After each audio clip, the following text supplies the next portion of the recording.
प्रिय भक्तजनों, आज हम सुनेंगे रविवार व्रत की विधि एवं कथा। विधि: सर्व मनोकामनाओं की पूर्ति हेतु रविवार का व्रत श्रेष्ठ है। इस व्रत की विधि इस प्रकार है। प्रातःकाल स्नान आदि से निवृत्त हो स्वच्छ वस्त्र धारण करें। शांत चित्त होकर परमात्मा का स्मरण करें। भोजन एक समय से अधिक नहीं करना चाहिए। भोजन तथा फलाहार सूर्य के प्रकाश रहते ही कर लेना उचित है। यदि निराहार रहने पर सूर्य छिप जाएं, तो दूसरे दिन सूर्य उदय हो जाने पर अर्घ्य देने के बाद ही भोजन करें। व्रत के अंत में व्रत कथा सुननी चाहिए। व्रत के दिन नमकीन तेल युक्त भोजन कदापि ग्रहण न करें। इस व्रत के करने से मान सम्मान बढ़ता है और शत्रुओं का क्षय होता है। आँख की पीड़ा के अतिरिक्त अन्य सब पीड़ाएं दूर होती हैं। रविवार व्रत की कथा। एक बुढ़िया थी। उसका नियम था प्रति रविवार को सवेरे ही स्नान आदि कर घर को गोबर से लीप कर फिर भोजन तैयार कर भगवान को भोग लगा स्वयं भोजन करती थी। ऐसा व्रत करने से उसका घर अनेक प्रकार धन धान्य से पूर्ण था। श्री हरि की कृपा से घर में किसी प्रकार का विघ्न या दुख नहीं था। सब प्रकार से घर में आनंद रहता था। इस तरह कुछ दिन बीत जाने पर उसकी एक पड़ोसन, जिसकी गौ का गोबर वह बुढ़िया लाया करती थी, विचार करने लगी कि यह वृद्धा सर्वदा मेरी गौ का गोबर ले जाती है। इसलिए अपनी गौ को घर के भीतर बांधने लग गई। बुढ़िया को गोबर न मिलने से रविवार के दिन अपने घर को न लीप सकी।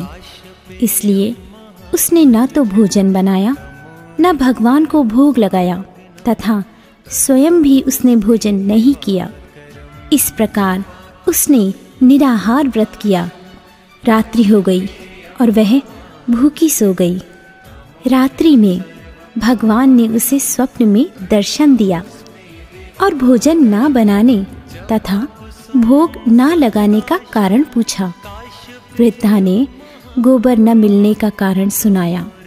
तब भगवान ने कहा कि माता, हम तुमको ऐसी गौ देते हैं जिससे सभी इच्छाएं पूर्ण होती हैं, क्योंकि तुम हमेशा रविवार को गौ के गोबर से लीपकर भोजन बनाकर मेरा भोग लगाकर खुद भोजन करती हो।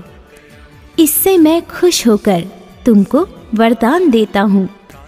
निर्धन को धन और बांझ स्त्रियों को पुत्र देकर दुखों को दूर करता हूँ तथा अंत समय में मोक्ष देता हूँ।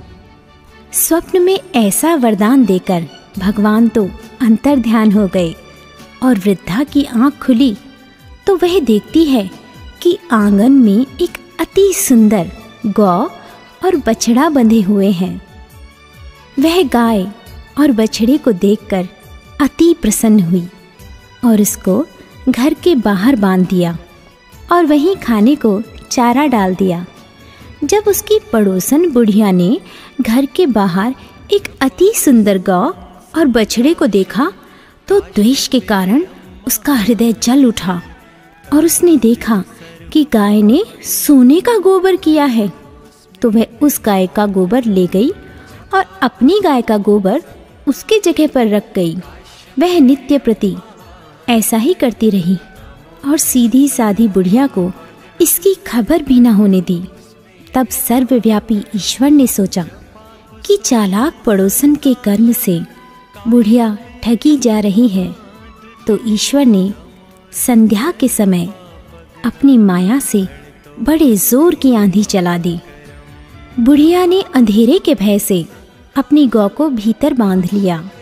प्रातःकाल जब वृद्धा ने देखा कि गौ ने सोने का गोबर दिया है, तो उसके आश्चर्य की सीमा न रही और वह प्रतिदिन गऊ को भीतर ही बांधने लगी। उधर पड़ोसन ने देखा कि बुढ़िया गऊ को घर के भीतर बांधने लगी है और उसके सोने का गोबर उठाने का दांव नहीं चलता तो वह ईर्ष्या और डाह से जल उठती। और कुछ उपाय न देख पड़ोसन ने उस देश के राजा की सभा में जाकर कहा, महाराज, मेरे पड़ोस में एक वृद्धा के पास ऐसी गऊ है जो आप जैसे राजाओं के ही योग्य है। वह नित्य सोने का गोबर देती है। आप उस सोने से प्रजा का पालन करिए। वह वृद्धा इतने सोने का क्या करेगी? राजा ने ये बात सुन अपने दूतों को वृद्धा के घर से गऊ लाने की आज्ञा दी। वृद्धा प्रातः ईश्वर को भोग लगा भोजन ग्रहण करने जा ही रही थी कि राजा के कर्मचारी गऊ खोलकर ले गए। वृद्धा काफी रोई चिल्लाई, किंतु कर्मचारियों के समक्ष कोई क्या कहता। उस दिन वृद्धा गऊ के वियोग में भोजन न खा सकी और रात भर रो रो कर ईश्वर से गऊ को पुनः पाने की प्रार्थना करती रही। उधर राजा गऊ को देखकर बहुत प्रसन्न हुआ, लेकिन सुबह जैसे ही वह उठा सारा महल गोबर से भरा दिखाई देने लगा। राजा यह देख घबरा गया। भगवान ने रात्रि में राजा को स्वप्न में कहा कि हे राजा, गाय वृद्धा को लौटाने में ही तेरा भला है। उसके रविवार के व्रत से प्रसन्न होकर मैंने उसे ये गाय दी थी। प्रातः होते ही राजा ने वृद्धा को बुलवाकर बहुत से धन और सम्मान सहित गऊ बछड़ा लौटा दिया। उसकी पड़ोसन दुष्ट बुढ़िया को बुलाकर उचित दंड दिया। इतना करने के बाद राजा के महल से गंदगी दूर हुई। उसी दिन से राजा ने नगरवासियों को आदेश दिया कि राज्य की तथा अपनी समस्त मनोकामनाओं की पूर्ति के लिए रविवार का व्रत करो। व्रत के करने से नगर के लोग सुखी जीवन व्यतीत करने लगे। कोई भी बीमारी तथा प्रकृति का प्रकोप उस नगर पर नहीं होता था। सारी प्रजा सुख से रहने लगी।